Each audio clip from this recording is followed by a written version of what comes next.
Bonjour, bonsoir, bienvenue. Bienvenue sur ma chaîne YouTube, la géomancie en réalité et en vérité, je vais arriver.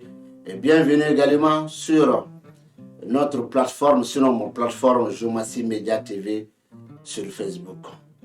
Alors, mon devise, c'est un peuple, un but et une interprétation.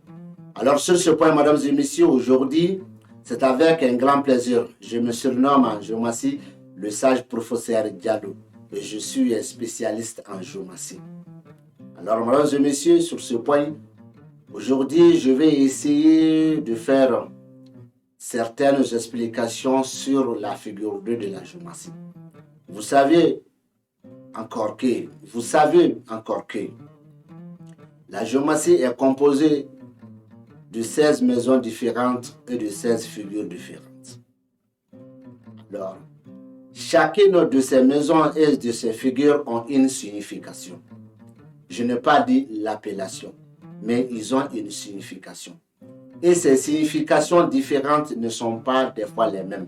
Mais c'est avec l'apparition de toutes les figures dans toutes les maisons dans un thème géomatique qui nous donne alors une vraie interprétation géomatique.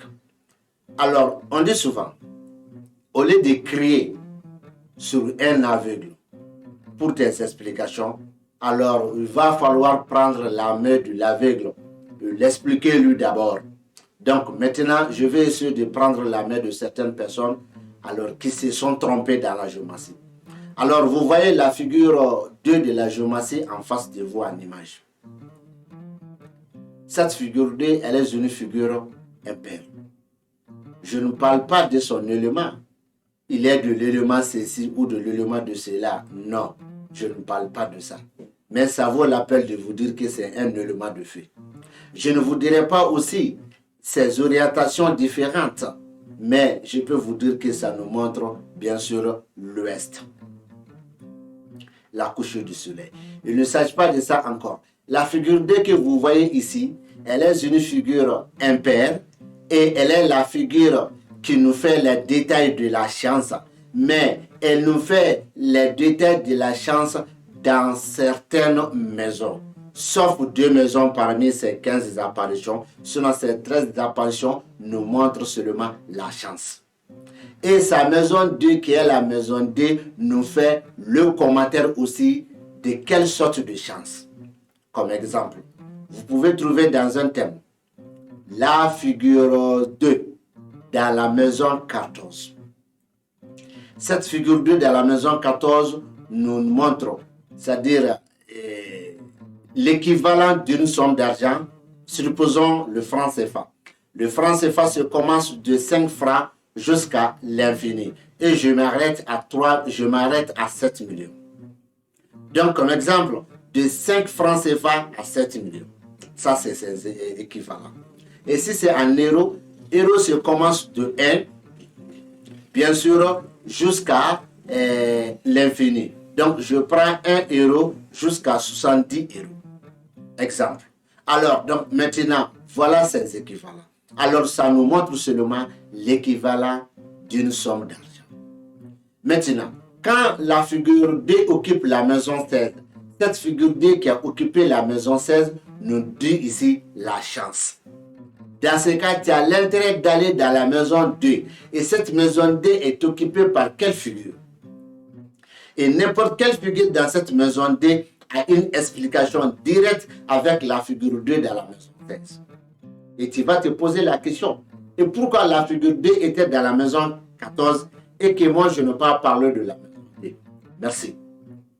La figure 2 dans la maison 14 nous montre, comme je vous ai toujours dit, l'équivalent des sommes d'argent.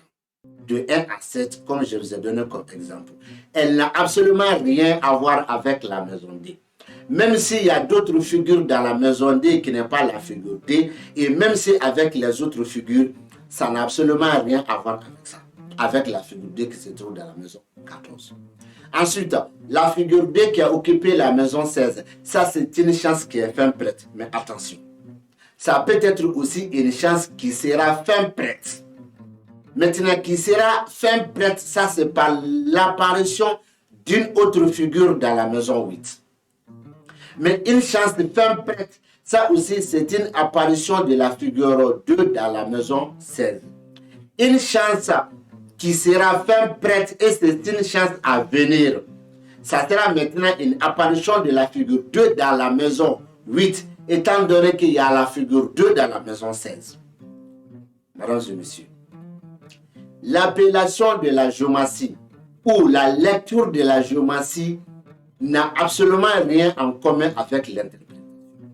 Pour faire une bonne interprétation de la géomancie, il faut d'abord apprendre les différentes maisons à part, apprendre les différentes figures à part. Après avoir fini d'apprendre toutes ces deux à leur manière, vous allez maintenant les réunir.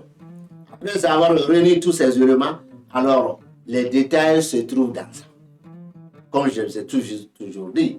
Comme exemple aussi, la figure 1 dans la maison 2, la figure 2 dans la maison 16 et la même figure 2 dans la maison 8.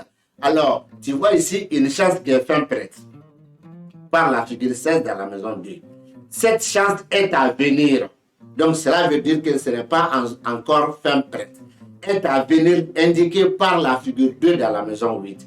Mais cette chance qui est fin prête et qui est à venir se trouve dans une trahison. Cette trahison est indiquée par la figure 2, plutôt par la figure 1 dans la maison 2. Ça, c'est une explication. Comme exemple aussi, la figure 2 dans la maison 16, la figure 1 dans la maison 2 et enfin la figure 16 dans la maison 8. Ça sera une chance fin prête, mais qui se trouve dans une trahison. Vous voyez un peu. Donc, comme je vous ai toujours dire, la figure 2 fait 15 apparitions différentes. Parmi ces 15, il y a 13 qui nous indiquent la chance. Et cette chance est divisée à trois parties d'abord. Soit pour les femmes, soit pour toi le demandeur, soit pour les autres hommes. Encore, soit pour la femme, pour son père et pour les autres hommes. Parce que quand on dit pour les autres hommes, cela veut dire qu'un thème doit avoir un propriétaire. Si c'est un homme. Pourquoi je dis la chance du père de la fille, cela veut dire que chaque fille a un père. Et toi, tu vas dire que chaque homme n'a pas un père. Non, chaque homme a un père. Mais je m'en suis, la responsabilité alors du fils appartient à lui-même. Même si tu es venu avec ton père et que ton père a payé l'argent, le consultateur, sur encore le géomacien a pris ton nom propre qui n'est pas le nom de ton père, alors la géomancie t'appartient. Mais quand une femme est venue te voir pour une consultation, alors elle a un nom, elle doit quand même dire le nom de son papa. Donc c'est un peu en grosso modo ces détails. Sur ce point, mesdames et messieurs, je m'arrête là pour vous donner ces toutes petites quelques minutes de l'explication, bien sûr, sur la figure 2.